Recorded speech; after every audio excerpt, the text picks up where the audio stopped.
Welcome to DataText. Here is a quick step-by-step to show you how to do a search on your AMETHYST2 software. The first important part about your search is the search bar at the top of the screen. It shows you all the criteria that you have filled in to specify your search. The information in this bar is determined by the criteria that is filled in the search options bar on the left-hand side of the page.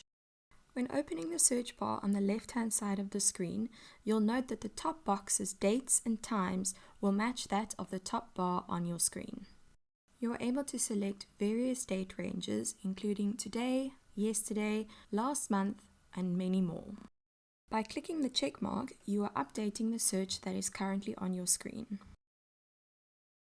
You can specify the time of the day of the recordings that you would like to search for. Clicking on the calendar icon will help you select the dates you need. When you select range, it means that you are selecting to search for recordings from the very first second from the start date to the very last second on the last date.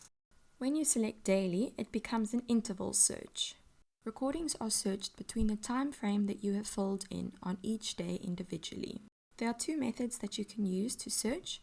Either you can fill in the search value box at the top, or you can fill in the various fields at the bottom of the bar.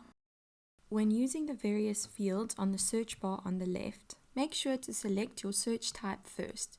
For instance, select recording. This will show that you are now only searching for recordings. Below search type, you will see the various other fields. This includes extensions, user, numbers, destination, subject, reference, tag comment, duration, direction, and groups. By filling in the various fields, it will help identify the recording or recordings that you are looking for. When clicking on duration, a drop-down menu will appear with predetermined times. However, you can edit them to your own specific needs. Groups will also show a drop-down menu with the groups that you have access to. This can also help you narrow down your search. When no information is filled in on the left-hand side search bar, the autocomplete will be off. Once a certain field has been filled in, the autocomplete will be on. When your autocomplete is off, when you start typing in the first few digits or letters, a drop-down menu may appear. If you are, for example, looking for a user and their name appears on the drop-down menu, as soon as you click on their name, the search will update immediately. If there is no information for that user in the specific time frame that you have set, your user will not appear on the drop-down menu. The search value box at the top of the bar is a broad search. This enables you to search for a certain value throughout various different fields.